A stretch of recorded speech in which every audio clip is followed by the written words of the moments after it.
Hello, my name is Saddam Said and today we are going to teach our lecture number 13.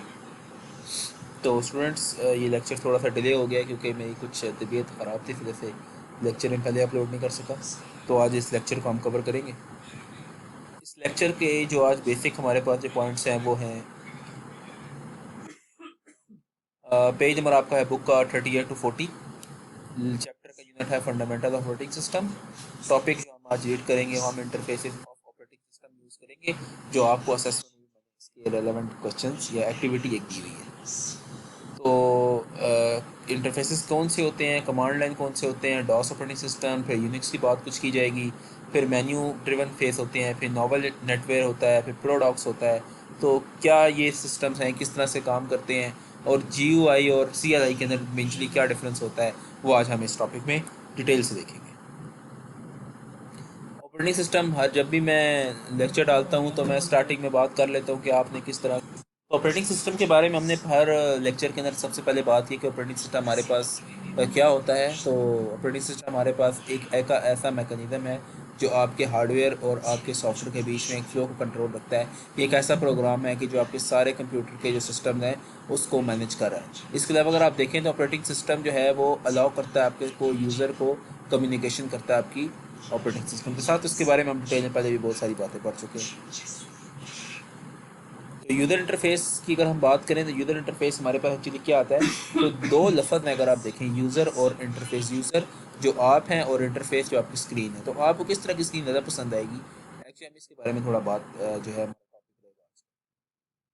तो कह रहा है कि दो तरह से यूज़र इंटरफेस हो सकते हैं। पहला इनपुट है और दूसरा आउटपुट है। इनपुट को अगर आप देखें तो लिखा हुआ है कि allowing the user to manipulate a system.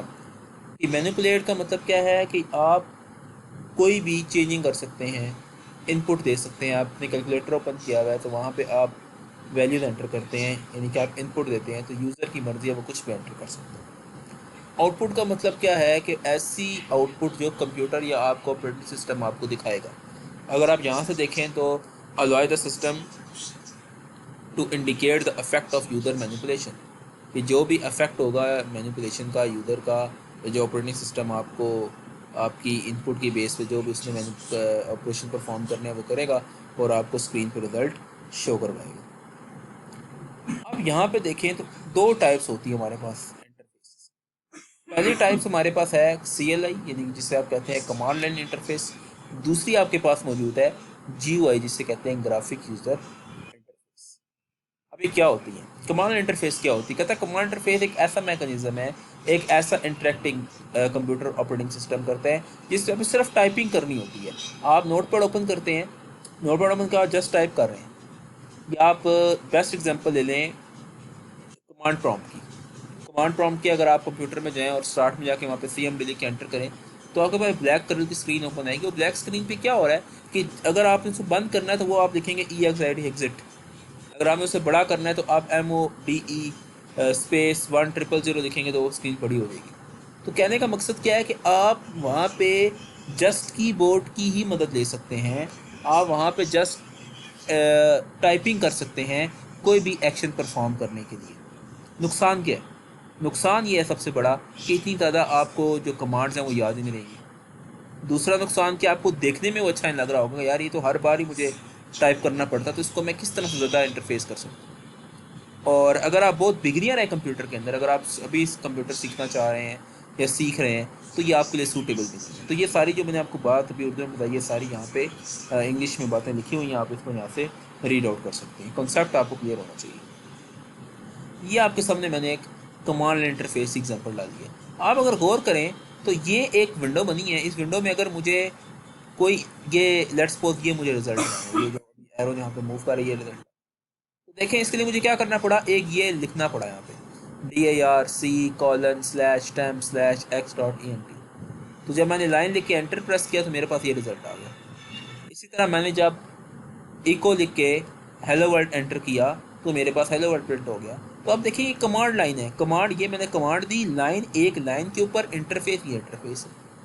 तो मेरे पास इस इंटरफेस के अंदर क्या होता है, कमांड लाइन CLI के अंदर क्या होता है कि आपने क्या करना है कि किसी भी एक ऐसा सॉफ्टवेयर जिस सॉफ्टवेयर के ऊपर कमांड लिखने से कोई आउटपुट शो होती है, उसको आप क्या कहते हैं, कमांड लाइन इंटरफेस कहा जाता है। आप नुकसान देखें, आप अगर मैं आपसे कहूँ कि 1,00,000 डायरेक्टरीज हैं तो 1,00,000 डायरेक्टरीज आप तो ये सोचेंगे याद ही नहीं होंगी। तो ये बड़ा इंपॉर्टेंट यहाँ पे पॉइंट था, इसका ड्रॉबैक था। अब कमांड लाइन इंटरफेस के अंदर बहुत सारे कमांड मौजूद होती हैं। कुछ मशहूर कमांड यहाँ पे मैंने लिखी हैं। पहली है dir। dir क्या काम करती है? To display list of files और फोल्डर। अगर आप देखना चाहते हैं कि आपके इस ड्राइव में कितने फाइल्स और फोल्डर पड़े हैं तो आप dir कमांड यूज़ करेंगे। अगर कॉपी की कमांड करते हैं तो टू कॉपी फाइल और फोल्डर, कॉपी हो जाएगा। md की कमांड ओपन करते हैं तो न्यू फोल्डर की बात होगी। cls करते हैं तो क्लियर स्क्रीन होगा। और क्विट या आजकल एग्जिट की भी कमांड यूज़ होती है, वो करते हैं तो आप उससे एग्जिट हो जाएंगे, यानी कि वो प्रोग्राम ख़त्म हो जाएगा। अब बात करते हैं GUI की। GUI क्या है? GUI एक ऐसा इंटरफेस है जिसके अंदर एक बंदे को बग़ैर देखे ही समझ आ जाती, बग़ैर पढ़े ही समझ आ जाती है कि ये चीज़ क्या करना चाह रही है। मैं आपको एग्जांपल देता हूँ। आप अपना मोबाइल फ़ोन ओपन करें और ओपन करने के बाद अगर आप देखें तो वहाँ पे जहाँ से आप कॉल करते हैं तो कॉल का एक आइकन बना हुआ है। अगर मैं एक अनपढ़ इंसान को भी कहूँ ना कि इसमें से मुझे बताओ कि कॉल किससे होगी, तो वो नीचे फ़ोन लिखा हुआ नहीं पड़ेगा क्योंकि उसे पढ़ना नहीं आता, लेकिन वो उस फ़ोन के आइकन को देख के समझ जाएगा। अच्छा, हो सकता है ये कॉल का निशान बना हुआ है, उसका डिज़ाइन बना हुआ है, उसका लोगो बना हुआ है, उसका आइकन बना हुआ है, तो हो सकता है कॉल करें। आप देखें आपके मोबाइल फ़ोन पे कॉन्टैक्ट या उसमें एक बंदे की तस्वीर बनी है। वो क्यों बनी हुई है? उसकी रीज़न यही है कि वो आपका आइकन देख के ही समझ जाएगा कि अच्छा यहाँ पे क्या होगा, कॉन्टैक्ट ऐड होंगे। इसी तरह आप देखें म्यूज़िक प्लेयर है तो म्यूज़िक प्लेयर के ऊपर म्यूज़िक का ही आइकन बना हुआ है, तो देखने ही से समझ आ जाती है कि ये आइकन म्यूज़िक का है। तो ग्राफिक यूज़र इंटरफेस कैसे आसान है आपके लिए कि इसमें आपको ज़्यादा पढ़ने की ज़रूरत ही नहीं पड़ती, कोई चीज़ याद रखने की ज़रूरत ही नहीं पड़ती। आप जस्ट एक चीज़ देखते हैं और आपको समझ आ जाती है कि ये माई कंप्यूटर है। अगर आप अपना डेस्कटॉप ऑन करें कंप्यूटर का या अपने लैपटॉप का या आपके घर में जो भी कंप्यूटर मौजूद है, तो आप वहाँ पे देखें कि अगर मैं आपसे कहूँ ना कि माई कंप्यूटर ऑन करना और एक बंदा पढ़ा लिखा नहीं है, तो हो सकता है माई कंप्यूटर की तस्वीर देखे वो कि यार ये माई कंप्यूटर हो सकता है। तो यही बात ग्राफिकल यूज़र इंटरफेस भी कहता है कि ऐसी ग्राफिक बना ली जाए जिससे यूज़र देखने से साथ ही क्या कर ले, समझ जाए। इसके लिए आपको किसी भी कीबोर्ड और उसकी ज़रूरत नहीं पड़ती, आप अपने माउस से इसे कर सकते हैं। और सबसे मेन बात क्या है, ये बड़ी आसान है। किसके लिए? आपकी लर्निंग के लिए। अब एलिमेंट अगर आप देखें ग्राफिकल यूज़र इंटरफेस के तो बहुत सारे हो सकते हैं। पॉइंटर की मदद से आप यूज़ कर सकते हैं। अभी आप देखें, अभी आप जो वीडियो देख रही है भी ग्राफिकल यूज़र इंटरफेस है। क्यों? क्योंकि आपको ये एरो बता रहा है, अच्छा यार इस टाइम मैं पॉइंटर पे मैंने कर्सर किया हुआ है, फिर आइकन्स है, फिर डेस्कटॉप है, फिर विंडोज़ है, फिर मेन्यूज़ है। तो इस तरह के आप डिफरेंट टाइप को कर सकते हैं। ऑपरेटिंग सिस्टम के अंदर पॉइंटर क्या काम करता है? पॉइंटर ये मेरे पास माउस है, ये पॉइंटर आप देखें कि अगर आप स्क्रीन है तो ये इसने भी एक माउस बनाया हुआ है। तो ये क्या काम करता है कि एक डिस्प्ले स्क्रीन के ऊपर आपको ये बता रहा होता है कि मैं इस टाइम किस चीज़ को सेलेक्ट कर रहा हूँ। तो ज़्यादातर हम इसे स्मॉल एंगल्ड एरो, ये देखें आप, ये एक आपके सामने जो माउस कर्सर मूव हो रहा है ये एक एरो की शक्ल में मौजूद है। आइकन्स आपके सामने बहुत सारे आइकन मौजूद हैं, इसे देख के समझ आ जाती है फाइल का आइकन है, ये की बुक का हो सकता है, ये MSN का आइकन है, ये फोल्डर्स का है, ये बिंग का आइकन है, ये फेवरेट का आइकन है, ये मेल का है, ये होम का है, ये इंटरनेट का है, ये जीमेल्स के हैं, ये आपकी मेल है, ये आपकी चैट्स है। तो देखते साथ समझ आ रही होती है कि ये आइकन क्या काम करेगा। जबकि CLI के अंदर क्या काम करना था कि अगर मैंने ये फाइल को देखना है तो यहाँ पे मैं इसको यूँ नहीं देखूँगा बल्कि पूरी कमांड लिखूँगा, तो वो कमांड याद करना बड़ी मुश्किल है। तो उससे बेहतर है कि आप इसको GUI के जरिए हम इस्तेमाल करें। डेस्कटॉप आप जानते हैं आपका वो स्क्रीन का पोर्शन जहाँ पे आपका कंप्यूटर आपको डायरेक्टली लेके जाता है, वो डेस्कटॉप है जहाँ पे आपके शॉर्टकट्स पड़े होते हैं और जिससे आप इजीली अपनी गेम्स और अपनी एप्लीकेशन को एक्सेस कर लेते हैं। ये आपके सामने एक डेस्कटॉप की तस्वीर है। जब आप कंप्यूटर ऑन करते हैं तो ये देखें इस तरह की पिक्चर डिस्प्ले होती है। हो सकता है ये आपके पास राइट बार ना बनी आ रही हो, लेकिन लेफ्ट बार पे पूरा रिसाइकल बिन होता है, या कहीं ऊपर या टॉप पे या नीचे कहीं आपको माई कंप्यूटर भी नज़र आ रहा होगा। तो ये हमारे पास GUI है। एक बंदे से मैं कहूँ ना कि डस्टबिन किधर है, तो उसे डस्ट में ये लिखा हुआ नज़र नहीं आएगा, लेकिन वो ये आइकन दे के बता सकता है अच्छा अरे हाँ ये डस्टबिन हो सकता है। तो यही फ़र्क है GUI के अंदर कि ग्राफिकल यूज़र देखने से पूरी तस्वीर बनी हुई है, और कमांड लाइन तो जस्ट आपको पता है कि सिर्फ लिखना है तो वो ज़्यादा मुश्किल होगी। और Windows divide the screen into different areas. You know that कि आप जितनी भी आपके पास कंप्यूटर और विंडोज़ ओपन होती हैं, आप उसे एक से ज़्यादा टाइम पे भी ओपन कर सकते हैं, और हर जो विंडो होती है वो अपना सेपरेट काम कर रही होती है। ये जो आप यूट्यूब ओपन करें एक साथ, फिर सॉन्ग भी चला दें, माई कंप्यूटर पे फाइल भी कॉपी पे लगा दें, तो हर फाइल अपनी विंडो अलग काम कर रही होती है। जिस तरह आपके सामने एक पिक्चर मौजूद है, तो एक ये विंडो ओपन हुई हुई है और फिर एक ये अलग अलग विंडोज़ हैं, तो इस तरह आप कर सकते हैं। अब बात कर लेते हैं टाइप की कि ये जो यूज़र जीयूआई थे इसकी कितनी टाइप्स हो सकती हैं। दो तरह की एक्चुअली टाइप्स होती हैं। एक होती है मेन्यू, मेन्यू जो इसके अंदर टाइप आती है। फिर मेन्यू क्या करता है कि आप देखें कि अक्सर आपके पास जितनी भी पिक्चर्स होती हैं, सारी मेन्यूज होती हैं, सारी मेन्यूज ड्रिवन होती हैं। कि अगर आप वेबसाइट को भी विजिट करें तो एक पे क्लिक करते हैं तो मल्टीपल आगे ऑप्शन आ रहे होते हैं, फिर उसको क्लिक करते हैं मल्टीपल ऑप्शन आ रहे हैं। तो दो टाइप्स के मेन्यूज होते हैं, एक कहते हैं पुल डाउन, एक कहते हैं पॉपअप। तो ये दो कौन कौन से होते हैं इनको मैं आगे डिस्कस कर लेता हूँ। ये देखें मेन्यू, एक ये आ गया आपके पास कि ये देखें, ये मैंने इस पर क्लिक किया तो नीचे देखें एक मेन्यू आ गया। अब मैं जैसे ही ओपन रिसेंट पे करूँगा तो एक और आ जाएगा। पॉपअप कौन सा होता है, आपने जब आप डेस्कटॉप पे भी राइट क्लिक करते हैं तो आपके सामने एक विंडो ओपन होती है जिसमें रिफ्रेश वगैरह ऑप्शन, तो ये पॉपअप होता है। जब ये इस ऐसी जो हमारे पास मेन्यू से पॉपअप कहते हैं, और इसको क्या कहते हैं, मेन्यू ड्रिवन कहते हैं।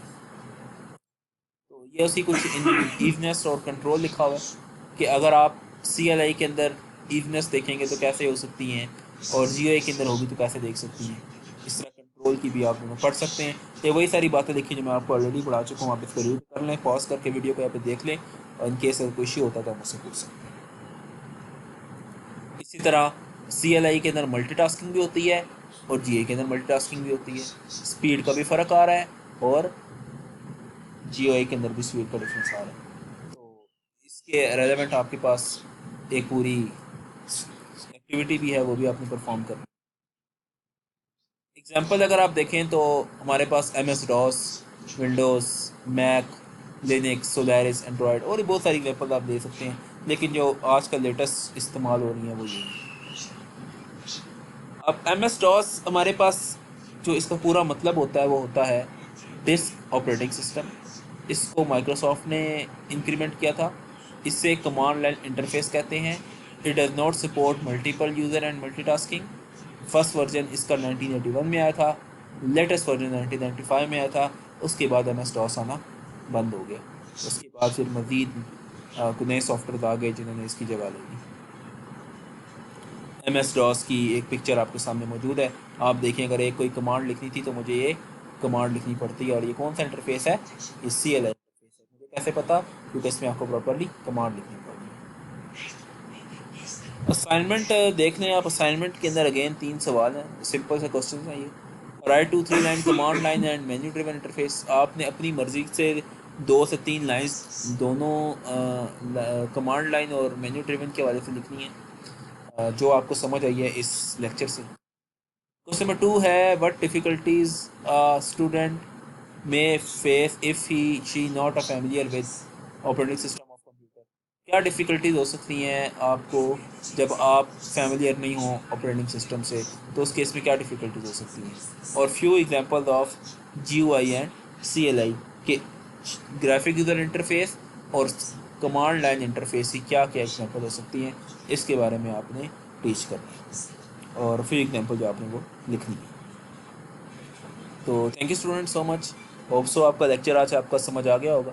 और मैं एक एक्स्ट्रा वीडियो बनाऊंगा जिसके अंदर आपको ये थोड़ा सा गाइड कर दूंगा कि आपने अपने प्रोजेक्ट से रेलेवेंट क्या काम करना है, और जो प्रोजेक्ट है और असेसमेंट है उसको आपने किस तरह से डील करना है। काफ़ी सारे स्टूडेंट्स कर चुके हैं, लेकिन जिन्होंने नहीं किया तो मेरी आने वाली वीडियो या नेक्स्ट वीडियो जो मेरी है उसमें आप वो देख के अपना क्वेश्चन जो है वो परफॉर्म कर सकते हैं। तो thank you students, stay home, stay safe, अल्लाह हाफिज़।